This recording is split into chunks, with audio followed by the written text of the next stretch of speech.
Cette année, on va bosser, on va charbonner. Bon, là, je suis parée pour toute l'année.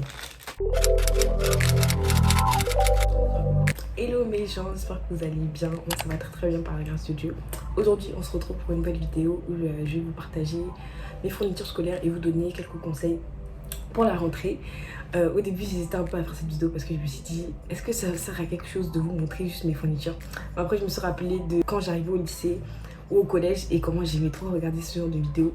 Du coup, c'est pour ça que je me suis dit, vas-y, Bélec, on va le faire. Et surtout, la partie de conseils, franchement, c'est des conseils que si j'avais reçu ça à chaque début d'année, je pense que mes années n'allaient pas être les mêmes. Donc, je me suis dit, on va compiler les deux, mes fournitures plus mes conseils. Si vous ne me connaissez pas, je m'appelle Rita, j'ai 17 ans. Je partage sur du lifestyle, je partage sur ma foi, mes études, sur la coiffure, bref, sur plein de trucs. N'hésitez pas à vous abonner, suivez-moi sur mon Instagram. Et je pense que c'est bon pour commencer la vidéo. C'est parti! La première chose que je vais vous montrer, c'est mon sac. En fait, à la base, je voulais pas acheter des sacs. Après, je me suis dit, non, on va investir dans un sac parce que, en fait, il faut que le sac que tu prennes ressemble à ce que tu veux devenir, ok? Je me suis dit, vas-y, je vais acheter un petit sac. Je l'ai acheté à 30 € dans un magasin à côté d'Auchan. Trop bien, franchement incroyable. Je peux mettre mon ordinateur à l'intérieur. Il y a énormément de place, beaucoup de compartiments comme ça là. Et il y en a 3. Sans compter à l'intérieur, il y a encore une petite poche. Du coup, franchement, trop bien. Alors, on va passer au cahier. Tout ce qui est cahier, tout ça là, je les ai achetés à Action et à Auchan.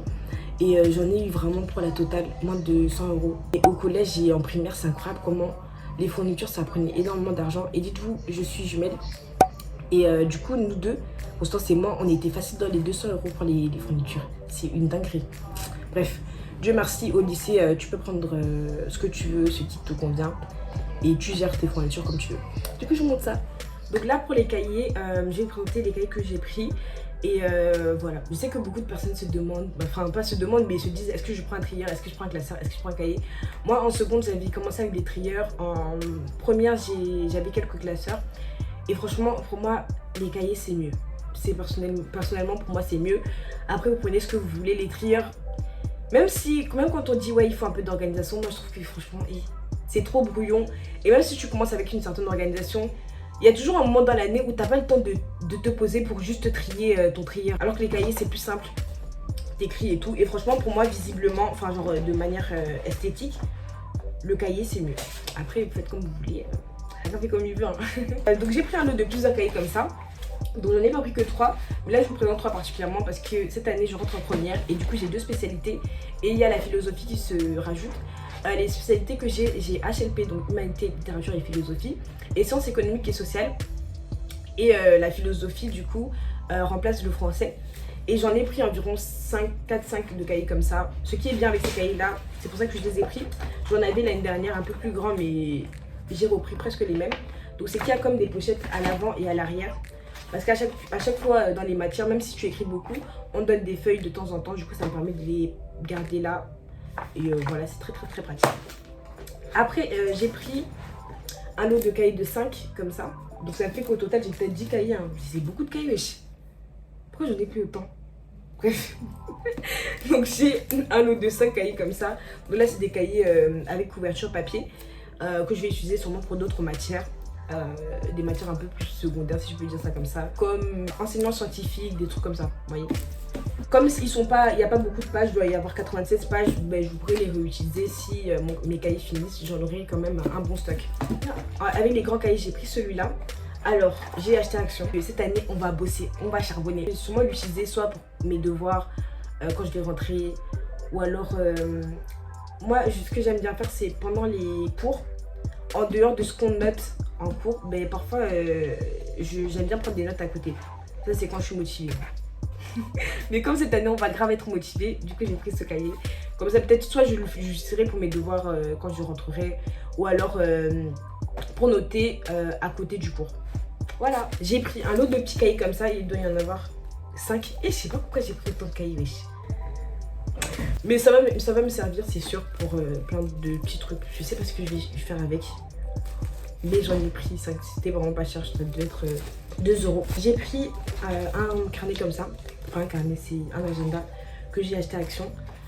un agenda très simple, j'ai dû l'avoir à 2 ou 3 euros parce que les agendas à 6-7 euros là ça sert à rien. C'est juste qu'en fait l'année dernière, je m'étais dit ah je vais pas acheter d'agenda, mais je me suis rendu compte que c'est quand même un peu utile. Juste pour noter vite fait et être à jour. Donc je me suis dit je vais pas prendre un agenda trop cher, mais je vais en prendre un quand même pour être un peu à jour. Donc voilà. À part ça, à côté de ça, j'ai une pochette que j'utilisais l'année dernière où je vais sûrement mettre les trucs administratifs, les papiers qu'on donne comme ça en cours pour ne pas les perdre. Du coup, je vais réutiliser celle que j'avais l'année dernière. On passe maintenant à tout ce qui est stylo, tout ça.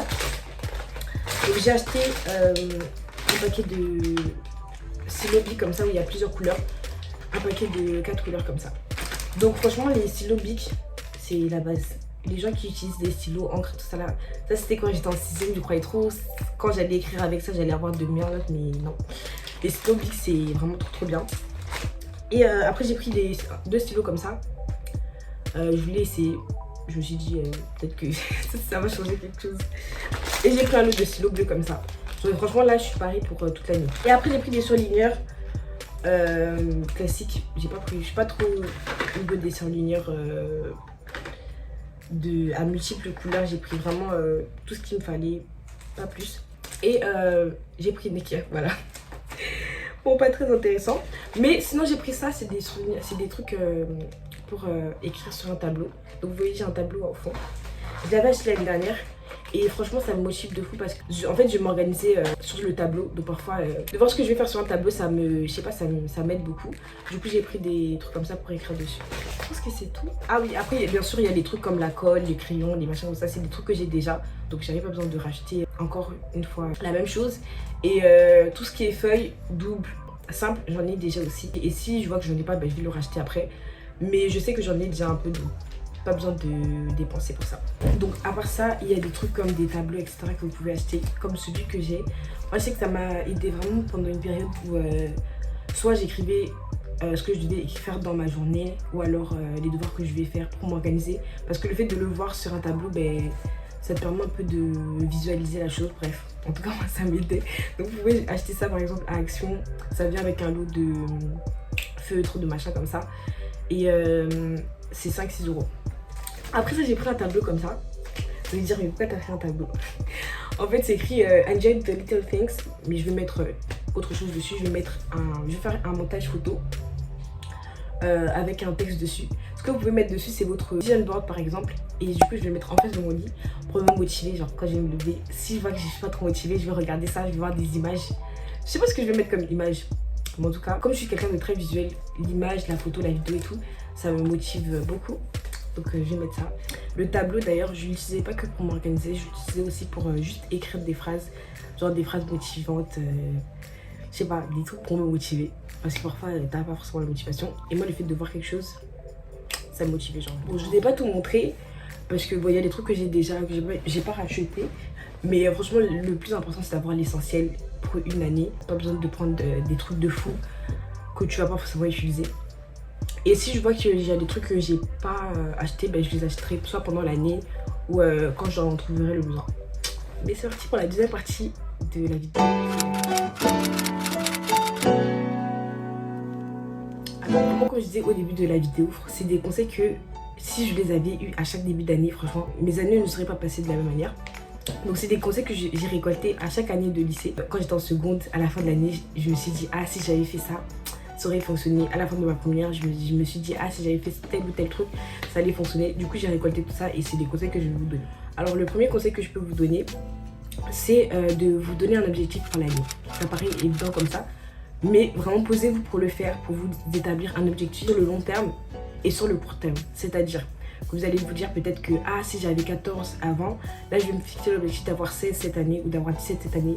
Ou si tu avais 12, l'objectif d'avoir 14. Ton objectif ne peut pas être le même que ton autre camarade ou que ta copine ou que ta voisine. C'est normal parce que chacun ses défis. Si toi tu avais 12, tu ne vas pas te fixer l'objectif d'avoir 19 comme le premier de la classe. Tu évolues à ton niveau. Mais c'est important de se fixer un objectif, comme te dire ah cette année j'aimerais évoluer dans telle matière ou dans une autre matière pour partir avec un petit challenge. Et quand tu vas te donner cet objectif-là, il faut le diviser pour chaque trimestre ou pour chaque semestre pour ceux qui sont dans les écoles, enfin qui sont en université ou autre. Je donne un exemple, il ne faut pas juste te dire que je vais avoir 17 cette année. Fixe-toi un objectif que tu vas pouvoir diviser par trimestre ou par semestre. C'est-à-dire que chaque trimestre, tu vas faire le bilan en te disant, bon, mon objectif c'était d'avoir 17. On est au premier trimestre. Où est-ce que j'en suis pour atteindre cet objectif-là? Est-ce qu'au premier trimestre, j'ai eu 15? Ok, si j'ai eu 15, ça veut dire que j'ai évolué de cette manière-là. Bref, en gros, il faut faire le bilan pour pouvoir atteindre ton objectif sur le long terme. J'avais fait ça l'année dernière, mais le souci que j'avais eu, c'est que justement, je m'étais juste donné l'objectif. C'était déjà une très bonne chose parce que je l'ai entre guillemets respecté parce que je m'étais donné l'objectif d'avoir 15, 16 et j'avais eu 14 et demi. Mais le problème c'était quoi? C'était que chaque trimestre je n'avais pas fait le bilan, je m'étais juste donné l'objectif en début d'année et après j'ai continué ma vie comme si j'avais pas eu je ne m'étais pas donné d'objectif et je ne vérifiais pas à chaque trimestre où est-ce que j'en étais. Je sais pas si vous captez un peu, mais je pense que c'est assez simple à comprendre. Au-delà de l'objectif, même de la note, ça peut être des objectifs comme ne pas arriver en retard, à chaque fois que tu rentres de cours, réviser telle ou telle matière, travailler pendant 30 minutes, des petits objectifs comme ça. Pour vous raconter un peu, moi l'année dernière aussi, je m'étais donné l'objectif de ne plus être trop en retard. J'étais en retard, hein, mais comparé à la seconde et au collège, mon année, il y avait moins d'heures d'absence que les autres années. Du coup, je suis fière de moi. Alors, le deuxième conseil que je peux vous donner concerne l'environnement et le mental, le mindset un peu. Donc, le deuxième conseil, c'est préparer son environnement et son mental pour la rentrée. Alors, l'année dernière, en fait, j'avais refait ma chambre quand je suis rentrée de vacances au Cameroun. Et j'ai refait ma chambre. Je le montre dans mon Instagram en story à la une, vous pouvez le voir et j'explique un peu pourquoi. Mais en fait, j'avais compris que durant mon année de seconde, ma chambre avait beaucoup joué. Et la chambre en général, peu importe ton année, que ce soit en première, en terminale, en première année, peu importe, l'environnement dans lequel tu es joue sur le travail que tu fournis. Ça peut jouer vraiment. Ça va vraiment avoir un impact. En tout cas, moi, ça avait un impact sur mon travail et sur mon mood en général. Parce que la chambre, c'est vraiment l'endroit là où je reste le plus. Du coup, si la chambre ne me donne pas envie de travailler, quand je n'avais pas la motivation, je ne le faisais pas. Le but de ce conseil, c'est pas de dire qu'il faut commencer à changer sa chambre, commencer à acheter des meubles, non, c'est pas ça. Mais juste le fait parfois de changer l'emplacement des meubles, etc. Faut faire rajouter des petits trucs, ça va te mettre dans un bon mood. Et le but n'est pas non plus de commencer à vouloir faire une chambre comme sur Pinterest ou sur ta youtubeuse préférée ou ton youtubeur préféré. C'est juste de faire un truc qui va te donner la volonté de travailler. Donc comme tout à l'heure j'ai parlé du fait d'accrocher soit des meubles, d'accrocher soit des tableaux, des affiches, des petits trucs comme ça qui vont te faire que ça va te donner envie de travailler. Si bien sûr tu n'as pas un bureau ou un truc comme ça, c'est sûr que tu vas avoir du mal à travailler en fait. Pour moi, petite confidence, je sais pas, j'arrive pas à travailler sur mon bureau ou sur ma coiffeuse, je sais pas. Tout le temps je travaille sur mon lit. Bref, les gens qui travaillent sur les lits, pour ça. Mais si t'as pas un truc qui va te donner la motivation, si ton environnement te donne pas la motivation de travailler, c'est sûr que ça va vraiment jouer sur le travail que tu vas fournir. Alors le troisième conseil qui n'est pas des moindres, c'est d'avoir une activité ou un truc qui va te permettre de sortir de l'école. Parce qu'en fait, après sinon tu frôles le burn-out. Non mais surtout quand tu commences à être en première terminale et monter dans les premières années, deuxième année, master.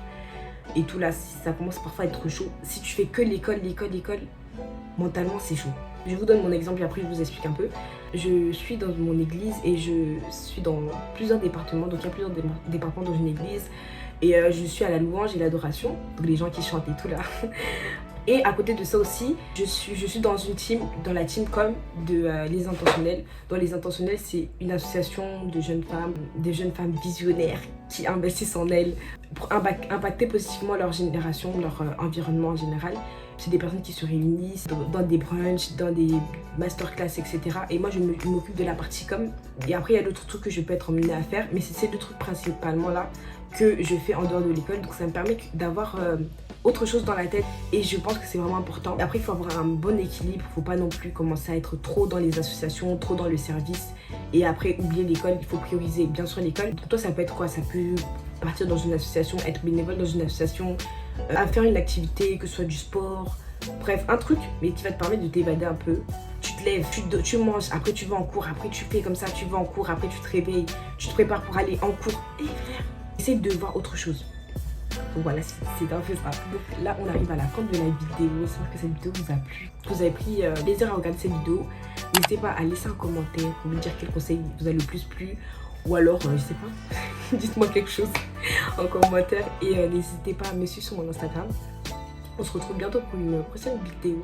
Et je vous souhaite à tous une très très bonne rentrée. Prenez soin de vous.